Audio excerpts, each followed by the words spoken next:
Welcome to the 2013 Math Counts Chapter Competition Sprint Round, the back page. That's right. We're going to be looking at just the back page problems here, 25 through 30. We may have to break this into two videos, maybe 25 through 6, but we'll figure this out. All right, so Avi and Hari agree to meet at their favorite restaurant between 5 p.m. and 6 p.m. They agree that the person who arrives first will wait for the other only 15 minutes before leaving. Why don't they just text on their cell phone so they can figure it out? I don't know. But it's a math problem, so who cares? What is the probability that the two of them will actually meet at the restaurant, assuming that the arrival times are random within the hour? All right. So, and we're going to express the answer as a common fraction. Okay, that makes sense. It's a probability question. So the thing is, how can this happen? Well, we can have Avi arriving before Hari, but he's going to wait 15 minutes, right? So that for him to wait that full 15 minutes, he would have to arrive between 5 and 5:45, right? So we have one situation where Avi arrives first, and he arrives between 5 and 5:45 to get that full 15 minutes. Well, then obviously the next situation is Hari arrives first, and then Avi arrives, and then Hari arrives at between 5 and 5:45. The last situation is that either of them, doesn't matter which order, but either of them arrive in the last 45 minutes. And they're arriving in the last 45 minutes, so that's last 15 minutes. Because if they both arrive in the last 15 minutes, then they obviously will meet each other. All right, so let's take a look at this first situation. What are the odds that Avi is going to arrive between 5 and 5:45? Well, that's 3/4 of the time. So that means these odds are 3/4.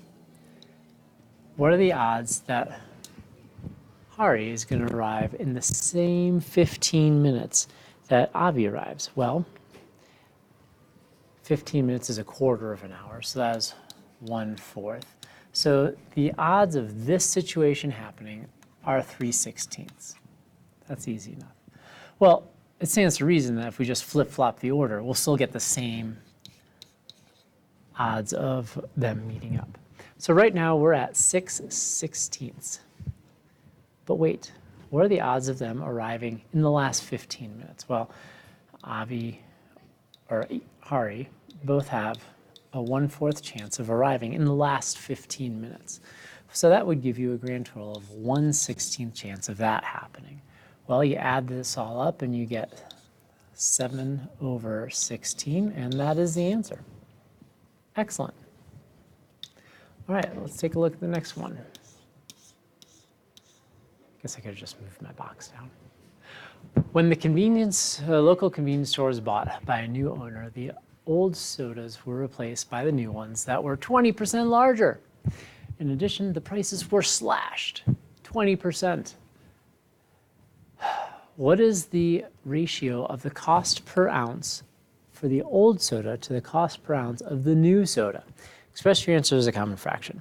Well, for this one, since it's a ratio, I don't need to know the actual cost or size of the soda. I can make up anything. So what I decided to do was I went with, for the old soda, I just made up a size and a cost. And I wanted to keep easy numbers. So I went with 10 ounces because who doesn't love a 10-ounce soda? But 10's easy to find 20% of. And I had it cost $1.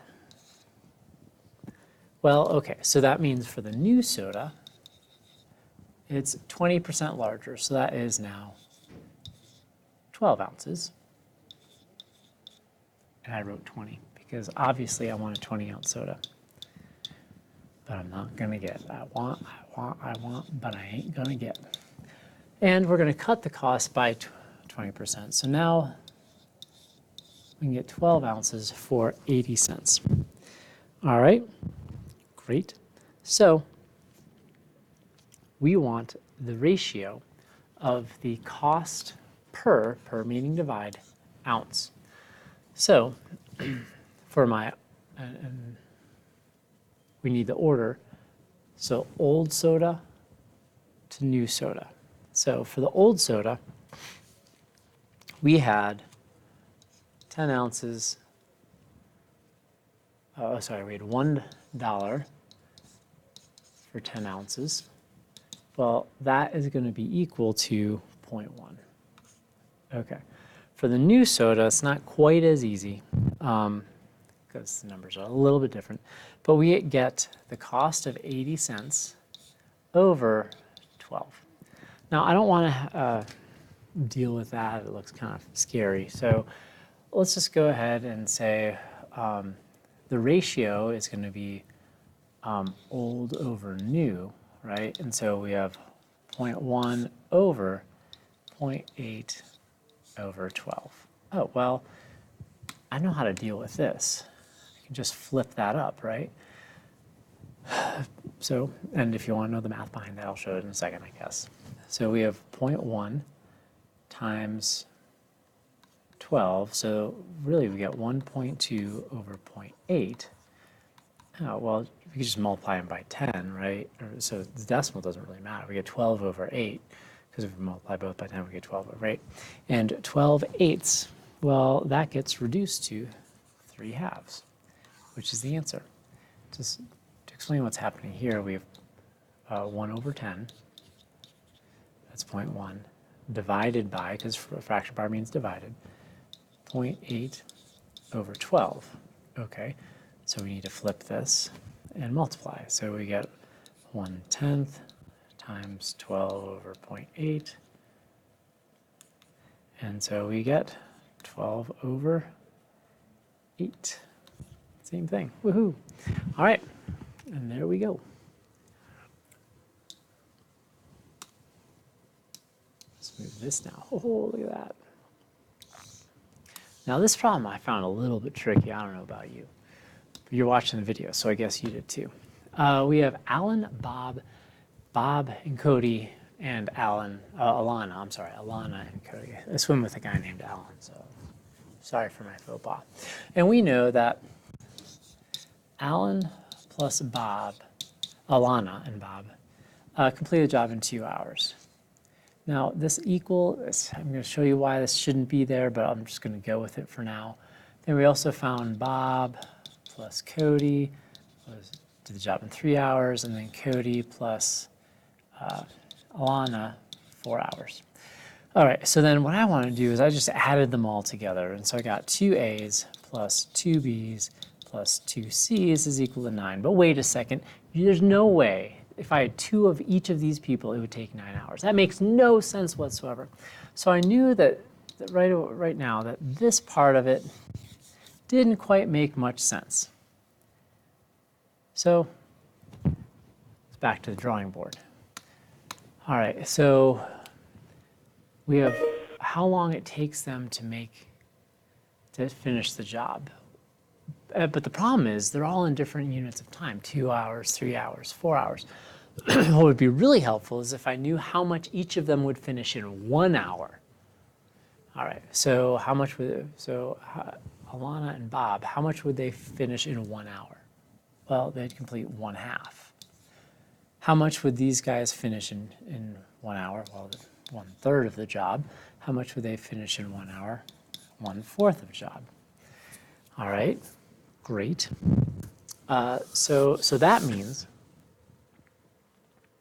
that together, there we get that. So if I add these together, I would get, well, they have to be 12, so it's 6 12s. This would be 4 12s, 3 12s, for a total of 13 12s. So if I had 2 of these, 2 of each of them, why does I always get mail when I don't want mail? They would finish 13 12ths of the job. But wait a second, we don't get 2 of each individual people, we only get 1. So we have to multiply both sides by 1/2. So we get Alana plus Bob plus, that's funny because I also swim with a guy named Bob. No Cody's though. Plus Cody, and multiply this by 1/2, I get 13/24. So that means that together they would get 13/24 of the job done. Well, it stands to reason, since this is slightly more than half, that within 2 hours they would definitely be done, which really means this C person adds nothing to the job because just these two together would finish. Anyways, don't get me started about Cody. So now what? Well, if it takes them this long, or they can get this much of a job done in 1 hour, well,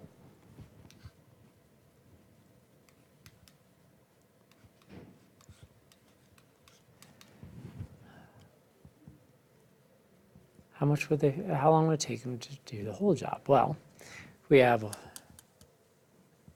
one whole job, or 1 hour. We're going to divide it by their work rate, because that's how much they'll get done in one hour. And we would get 24/13. Hey, this is just below 2. So it would take them 24/13 of an hour to finish the whole job.